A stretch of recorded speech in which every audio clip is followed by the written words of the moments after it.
Bonjour et bienvenue dans le podcast Essentiel, le podcast qui parle spiritualité incarnée, développement personnel, pour vous aider à reprendre votre bâton de pouvoir. Je suis Stéphanie Courty, accompagnatrice holistique, fondatrice d'Essentiel, et j'accompagne les personnes souhaitant rallumer ce feu intérieur pour vivre. Ici, nous parlons à cœur ouvert. Je vous partage des outils, des clés, qui vous permettront d'aller vers votre essence pour une vie plus alignée. Prête ? Prêt à recevoir votre bâton ? C'est parti !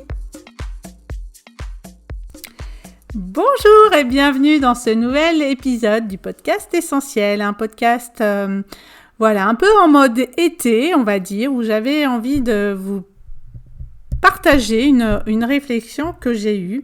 Hier, j'ai reçu un message d'une consoeur qui me demandait si j'avais déjà été accompagnée, coachée, supervisée, et si oui, quand et comment et tout ça. Et donc, je lui dis que oui, j'ai été accompagnée et je lui raconte ce que je vais vous raconter. Et elle me dit « Ah bon, mais jamais je pensais que tu étais passée par là et en tout cas, c'est pas ce que j'ai vu des réseaux sociaux. » Et donc, j'avais envie de vous prendre ce temps-là pour vous partager. On est l'été 2025. La moitié de l'année déjà est passée et puis j'aime bien en fait faire un bilan du début d'année avant de partir en vacances et puis après en fin d'année, début d'année d'après pour l'année civile. Et ce que je voulais vous partager, c'est un constat que moi j'ai fait, qui s'est pas forcément vu sur les réseaux. Ceux qui me suivent beaucoup, j'en ai un petit peu parlé, mais pas tant que ça.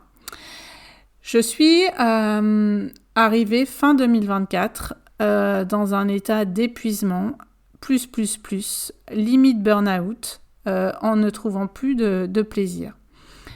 J'ai fait un burn-out en 2013 qui m'a conduit à démissionner de l'entreprise dans laquelle j'étais dans le mois qui a suivi, tellement je n'en pouvais plus.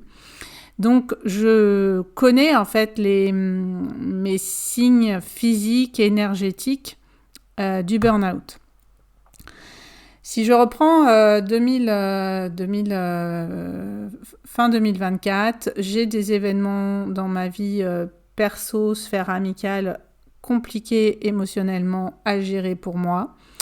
Des grosses remises en question sur ce plan-là. Je fais le salon Zen de Saint-Jean-de-Mont qui dure 3 jours. Où c'est 3 jours, ça a été, c'est long, très très long quand on fait un salon et qui a été épuisant pour moi, où j'ai dévissé complètement émotionnellement le 2e jour. Parce que je trouve que dans les salons, les gens ils viennent consommer du soin à pas cher et donc ils font le tour de tous les stands. Donc c'est combien les 20 minutes ou les 30 minutes, etc. Et moi je me refuse de faire du soin sur le salon parce que pour moi c'est pas du soin. C'est de la papouille, c'est ce que vous voulez pour encore bon massage. Mais moi dans ce que je fais c'est impossible en fait et je vais pas faire de l'énergétique au milieu de foule d'énergie. Et donc, les gens venaient me voir à mon stand, me connaissant pas, et ils me disaient vous faites pas, ah bon, et hop, ils passaient, et puis et je dis allez à côté. Donc au début ça va, puis à un moment donné, je dis mais qu'est-ce que je fais là en fait, je me reconnais pas, les gens pour moi c'est pas du tout ok. Donc j'ai eu la chance, il y a certains de mes clients qui sont venus, où on a pris le temps de discuter et j'étais hyper contente de les voir dans un autre contexte que le cabinet. Mais l'objectif aussi c'est de rencontrer des nouvelles personnes et là c'était pas du tout ça. Et je n'en pouvais plus et 3 jours ça a été super long. Je me repose quelques jours et là je pars en retraite au Maroc où ça a été génialissime à vivre, à faciliter, voilà, en tant que thérapeute, mais émotionnellement et puis énergétiquement, pareil, très très très dense, hein. On est pendant 7 jours, 24 heures sur 24 ensemble, dans un environnement pas hostile, mais voilà, qu'on ne connaît pas forcément. Et en plus, je suis revenue malade du Maroc, et ça m'a vraiment affaibli plus. Et donc j'ai terminé l'année 2024, il me restait un mois avant mes congés, fatiguée avec l'hiver, l'hiver qui arrive, les jours hyper courts, la pluie, on a eu de la pluie non-stop, et je n'en pouvais plus. Et là je me suis dit, il faut que je me fasse aider, il faut que je me fasse accompagner. Et donc, j'ai regardé un petit peu dans les personnes qui proposaient en fait un accompagnement qui m'allait, qui m'allait pour moi. Et j'ai appelé juste avant mes congés et j'ai démarré cet accompagnement en janvier. Et j'ai pris 6 mois d'accompagnement. Ce qui est et d'être accompagnée, là j'ai pu à nouveau le suivre, parce qu'après le décès de mon mari, je me suis fait accompagner pendant presque 2 ans. J'ai investi, parce que ça a un certain coût, mais j'ai investi dans mon bien-être, dans mon bonheur à ce moment-là. Depuis, j'y allais très régulièrement, mais ponctuellement, en fait, aux besoins. Et là, j'ai vraiment eu à nouveau ce besoin d'être accompagnée pour arriver à changer des choses aussi, pour aller mieux. Je suis en année personnelle 5. L'année personnelle 5, ça parle de changer les choses pour que ça soit plus fluide et plus dans le plaisir. Et j'avais vraiment besoin de me reconnecter au plaisir dans toutes les sphères de ma vie, y compris dans ma sphère professionnelle. Et personnel, bien sûr. Et donc ce travail-là, voilà, on a fait du travail thérapeutique, on a fait des soins de libération intenses. Ça a été comme parfois certains soins très inconfortables à vivre sur l'instant, mais ô combien libérateurs.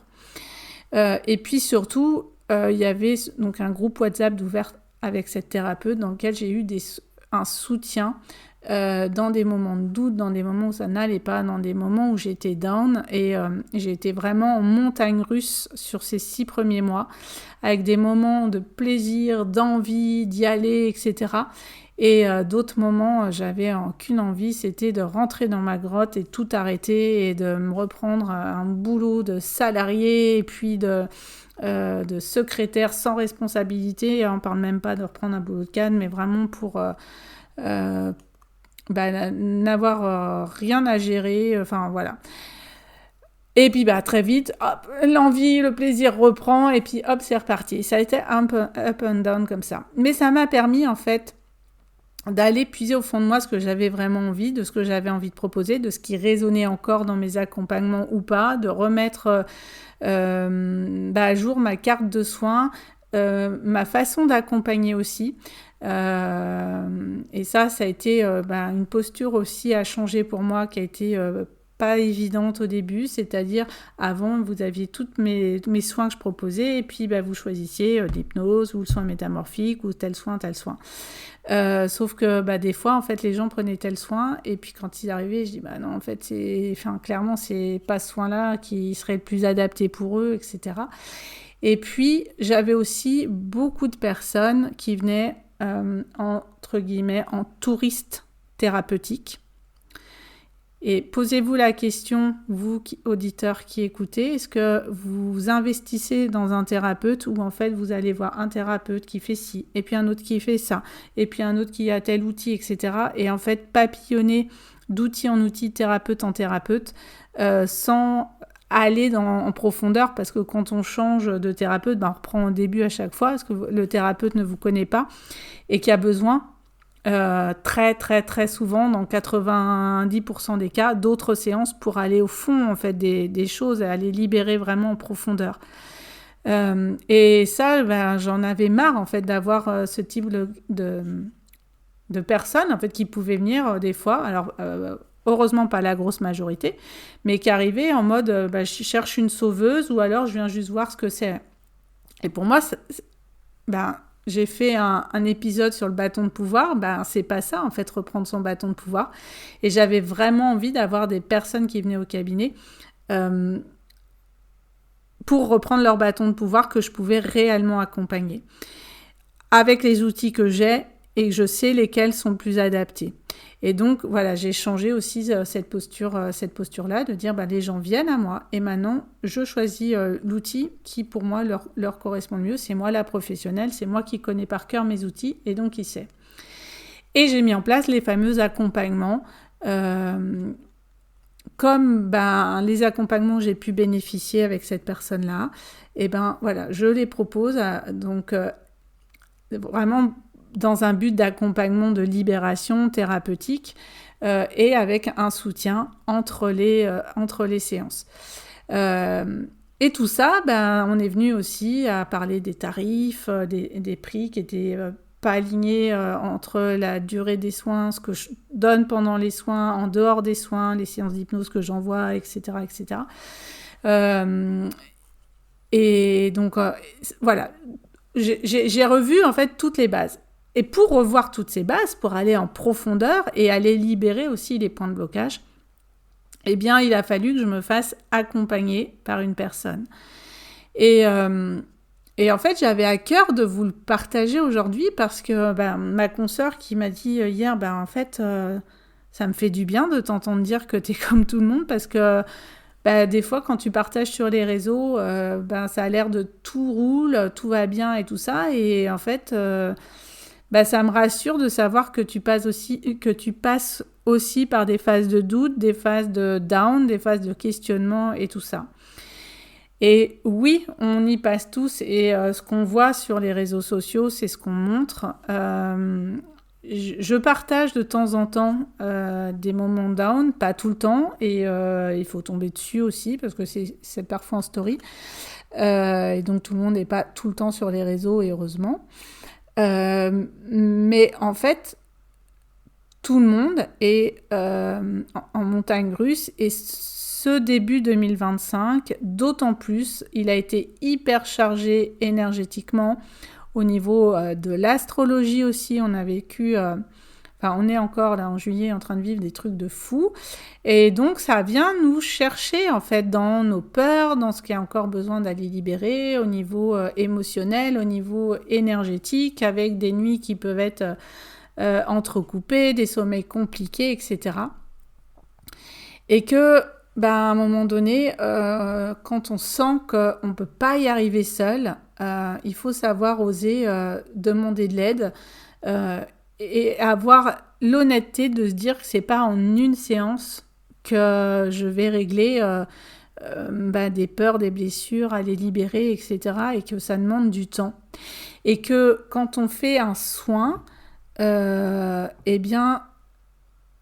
corps, l'inconscient aussi, les corps énergétiques aussi, ils ont besoin de temps aussi pour aller libérer en profondeur et puis assimiler en fait ces changements d'énergie, ces changements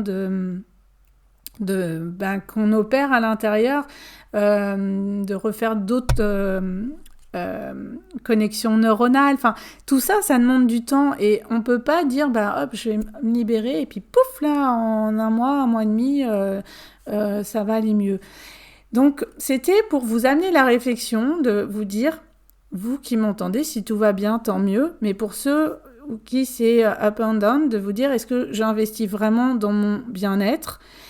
De vous dire, est-ce que je papillonne pas d'outil en outil, de thérapeute en thérapeute ? Et je dis pas que quand on prend un thérapeute, on le prend pour la vie, c'est pas ça. C'est de se dire, là, je vais travailler avec lui un certain temps, et puis au bout d'un moment, quand j'en sortirai, j'aurai été au bout avec lui, peut-être que j'irai avec un autre. Mais ça demande du temps, c'est pas en deux ou trois fois que boum, ça va se régler.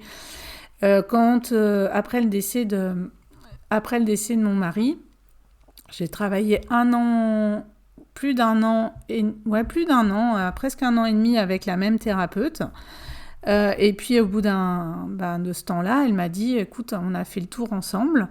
Je suis allée au bout de ce que je pouvais t'apporter. Maintenant, je t'envoie vers tel consoeur qui a d'autres outils et pourront t'apporter. Avec cette thérapeute, j'ai travaillé presque un an aussi. Et effectivement, les outils de cette nouvelle thérapeute n'avaient rien à voir avec les autres, sauf que j'étais pas du tout prête, juste après le décès, donc à recevoir les outils de la nouvelle thérapeute, qui étaient notamment l'énergétique et la médiumnité, et qu'avant on était plutôt sur de l'hypnose, de la thérapie corporelle, qui pour moi qui était vraiment terre à terre, cartésienne encore, m'allait bien, et que si on m'avait mis ma deuxième thérapeute, alors là j'aurais regardé avec des yeux complètement écarquillés. Donc, je ne vous dis pas, en fait, de dire, je m'engage ad vitam aeternam avec un thérapeute, mais ayez la conscience et l'honnêteté de vous dire, il faut du temps pour ça.